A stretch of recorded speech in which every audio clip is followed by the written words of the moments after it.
Hi there. Today is Tuesday, September 22nd. This is a class recap for 8th grade English Language Arts at Hanby Middle School. We began class today, as we do every class period, by looking at our planner. So we are in the week of September 21st on Tuesday. Let's open this up and we're going to go to our planner.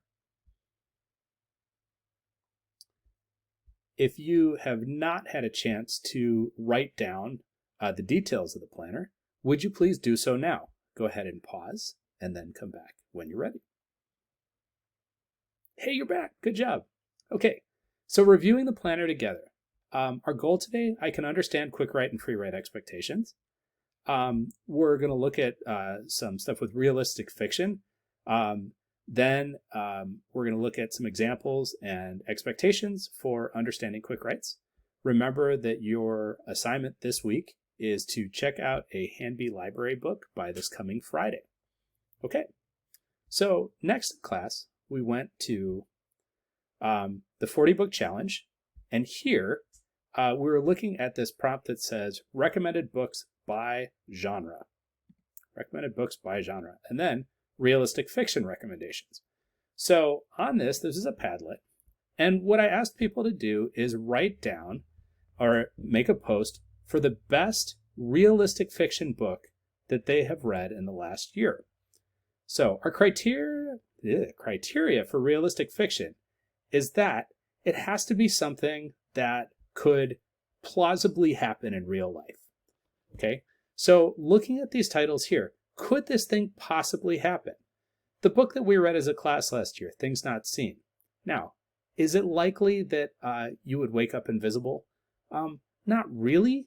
It might go under science fiction, but really everything else about the book is realistic. It's set in the present day.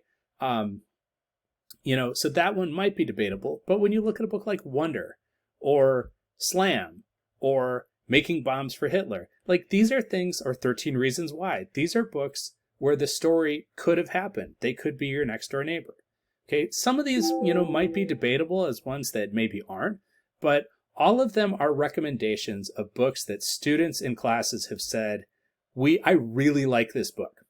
So for you, as you're going to check out a book from the library, and you're like, I don't know what to read. Does the Hanby Library have a book that I want? This is a great place to start. Okay, these are recommendations from your classmates. You can ask them about it. There's about 5 people on here who read The Hate U Give. Guess what? It's a really good book.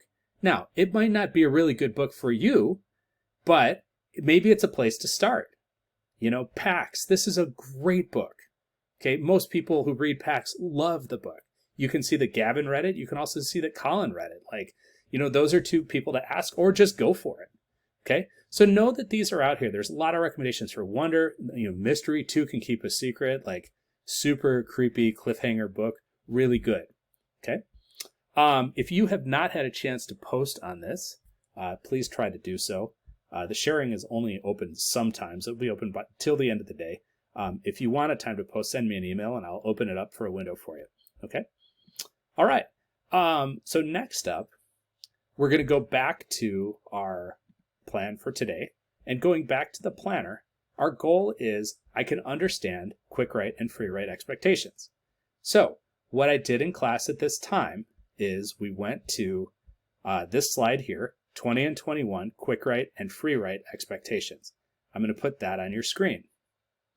Okay, the part that you see that is highlighted in yellow, you need to copy this word for word into your notebook on page W2. So when you do this, at this point, you're going to pause the video and copy this word for word on W2. When you do so, please pay attention that there are arrows and diamonds, that those are indented at various points. And so what I want, when you copy this down, that it looks the same on your page as it does here. Okay, so you've got the indents and you've done the same thing. And again, this is on W2 in your notebook. Go ahead and pause the video and copy that down. For most people, this took them about 5 minutes. Okay. Hey, you're back again. Good job. All right. So what I reviewed in class these are the things that make up a strong Quickwrite or FreeWrite. So the first is that the question is clear in the response, that all parts of the prompt have been addressed. If there are multiple questions, you've answered both of them, and that your prompt is at least 3/4 of a page in length. 3/4 of a page on a notebook is like being able to write down to about here in 6 minutes. And when I say down to about here, that's normal size handwriting. Your margins go all the way across the page. You're not leaving big gaps in between words. So it's not like you're writing a third of this and you're stretching it out to make it look like you wrote that much, but that like you're actually writing that much in 6 minutes. Some of you are going to start with less. Maybe in September, you're writing this much. In October, you're writing this much. By April, you're writing a full page. Okay? So the idea is that it grows over time. I want your Quickwrite to be original. And know that in a Quickwrite, you do not have to have proper spelling. You don't need good capitalization. You don't need good punctuation. I do have to be able to read it, okay? But it doesn't have to be neat. The key is, I think it, I write it. I think it, I write it. I get a question, I can write that question, okay? And as I read it, I can kind of see your train of consciousness. So sometimes, what you read becomes something that it doesn't, it reads like your train of consciousness. It doesn't necessarily read like something that you would prepare and revise over and over again. That's okay. That's what the Quickwrite does. And this is something where I've had, this is my 12th year at Hanby. Like, I've had students who are now they have their doctorate degrees. Like, they went to 4 years of college, and then I have one student who went and got a PhD. Like, they're Dr. So-and-so, right? That's a lot of time. Okay. In that time, I have had, I kid you not, hundreds of students who have come back and said, Quickwrites, I hated them in middle school. They were the most helpful thing that I did in middle school. We have them all the time in high school. I go to college. The first day of college, my college professor asked me to do one of these. And I always think about your class. Okay. And I'm thrilled, but I also I'm glad that they were prepared, so this is something that it will really help you out. You're going to have essay tests. You're going to have all these different things. Master this skill. You're set. Okay. You don't have to do I guess you do have to do more, but it'll help you along the way. Okay. So some other things we looked at in the requirements for Quickwrites. If you are writing and at the end of 6 minutes, your hand hurts, you have done a good job. That's the sign of a really good Quickwrite.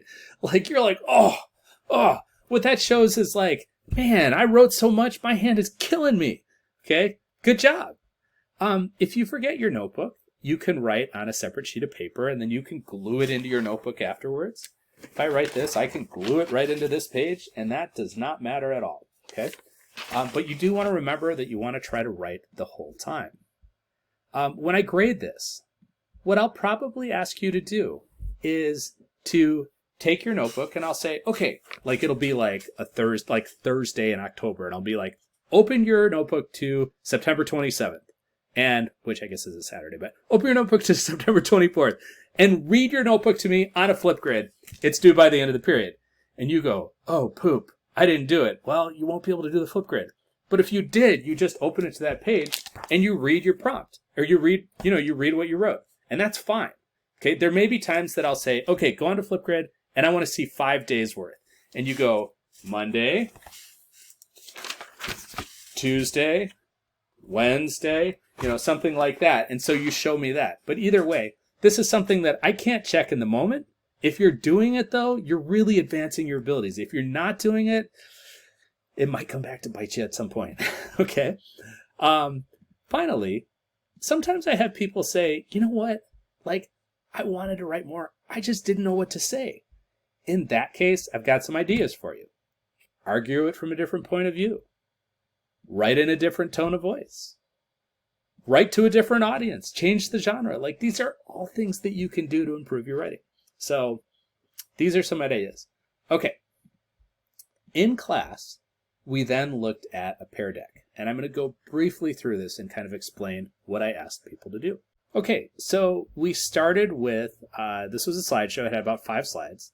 So understanding Quickwrites, our second slide, this is a review of those things that you wrote down on W2 of your notebook. That a Quickwrite should be complete, it should be original, and it should show depth of thought. Okay, So the first one we looked at, this is an example of what a sixth grader wrote last year. And they say, if the internet were to break down, I would actually be okay. It would benefit me in several ways, like not being on my phone as much, not watching TV a lot, and not wanting to go outside. But the downsides would be if you needed to get a hold of someone's phone, you couldn't. You also couldn't watch TV if you wanted to, or you couldn't do online school, which wouldn't be the worst thing in the world, but it's okay. All right. So I'm looking at my notes here from What Makes a Strong Quickwrite, and my question to the class for this one was, can you highlight somewhere in here where the writer shows you what the prompt was? Okay. And so almost everyone highlighted this thing right here, the first sentence. Sorry, right there. If the internet were to break down, I would be okay. And they said, well, I think the prompt was probably something about what would happen if the internet went out. Okay. So we went to the next slide and I asked people that exact question. Write your response. And there was one person in one class who wrote not just what would happen if the internet broke down, but discuss the pros and cons. So then we looked at, well, how do you know that that's the second question? And here it is right here. But the downsides would be. So it starts out, the person says it would be okay. Then they say, but the downsides would be. So if I go back and ask Mrs. Laws, what did she post here? It's probably something to the effect of, what would happen if the internet broke down? Discuss the positive and negative, or discuss the pros and cons. So the lesson in this one is making sure that when you are answering or responding to a prompt, and there are multiple questions in the prompt, that you're responding to both of them. Okay. In the next one, we looked at this, and the question was, is this original? And so for this, some of the text is going to be blocked by my screen in the lower right, but I'm going to read it anyway. Okay.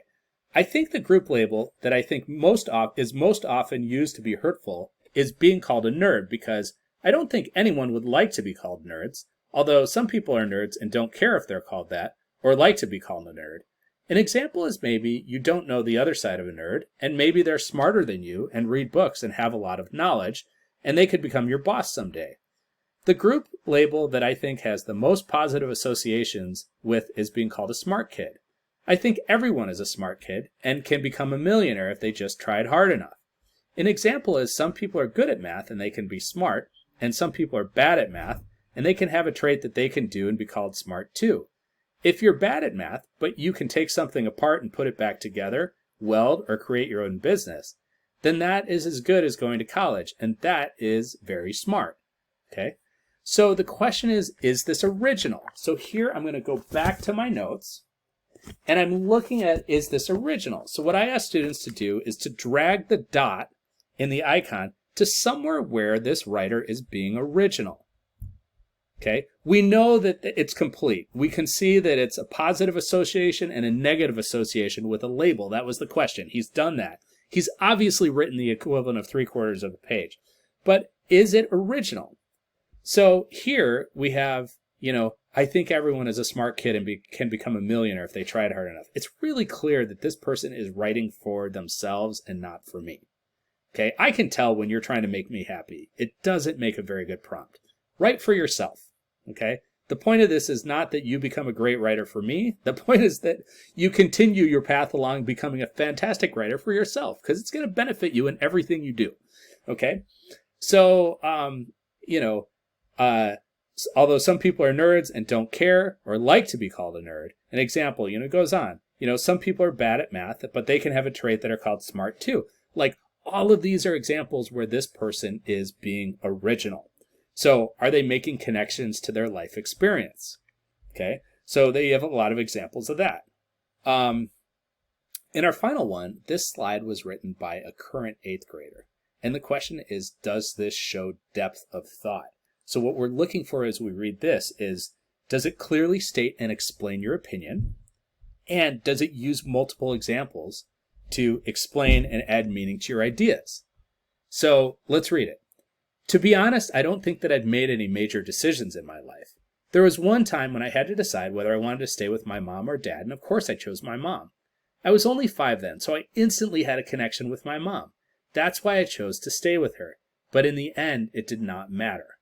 My brother and sister both told the judge that they wanted to stay with my dad. So in order to keep us kids together, they made me live with my mom for all these years. I feel that if I stayed with my mom for all this time, I would be happier. I probably would not go to the school and have all the friends I do now, but I'd be happier at home. There are still factors that I question myself about each day. One of the things that make me happiest is when I play video games, and without my brother to introduce me to them, I don't know if I would have ever discovered it. Okay? So what we reviewed in class is this person clearly, it's complete. Okay? They've addressed all parts of the prompt. It's long. This person has shared their opinions, and they've made connections with their life experience. So the question was, where do they state and explain opinions, and do they use multiple examples?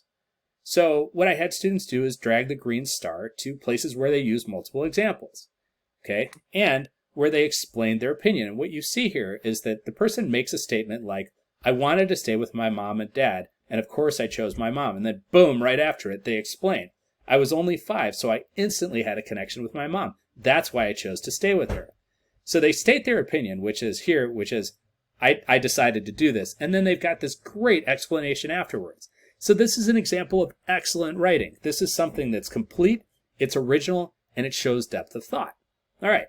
So if you're understanding this at this point, if we're on the same page, you are ready to write your first notebook prompt.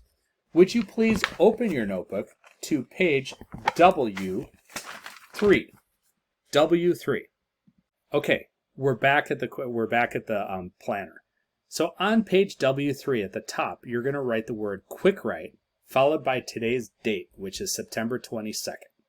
Okay, so here's the prompt, and you can see down at the bottom where I've written W3. That's where I tell you this is where you're going to write your Quickwrite. Okay, so the question is, why will this year be different for you? You can interpret this however you want to. Okay, but my question to you is, why will this year be different? So in your prompt, and I'm going to give you, we're going to set the timer, we're doing 6 minutes in this video. Okay, so when I say start, I want you to start writing. Why will this year be different for you? And again, you want it to be complete, original, and show depth of thought. Okay, your aim is to write 3/4 of a page. Let's write for 6 minutes.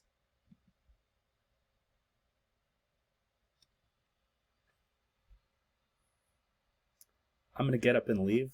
I'll be back. You keep writing. You got this. Good job. Keep writing.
Whew!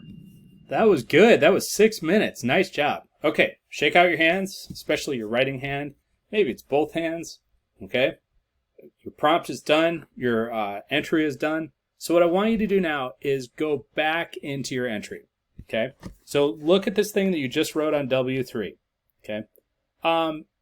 Would you find the place where you kind of restate the question and underline it? Okay? Find the place where you restate the question and underline it. Go ahead and pause the video until you find that and underline it. Okay. Starting up again. Would you find the place you are looking for, somewhere where you made a connection with your life experience? So you talked about your life. You are going to mark that, and it's any point that you did that. You're going to mark it with a little star next to it. Okay? Go ahead and pause while you do this. Again, any point in your writing where you connected it to your own life. Okay, pause and then make a star there. Good job. Okay, coming back, you are now looking for depth of thought. Is there a place where you stated and then you explained your opinion? Each time that you did that, would you mark it with a little smiley face? Okay. Each place that you stated and then explained your opinion, or if you used an example, like you said, for example, or something like that, would you mark that with a smiley face? Okay. Pause and then come back. Okay. So if you're looking at your prompt and you're looking at your notebook response or your Quickwrite on page W3, and you have at least 5 smiley faces and oh my goodness, you have at least 5 smiley faces and stars. You have a really solid Quickwrite. We're going to do this again in class tomorrow. Have a great day. I'll see you then. Bye.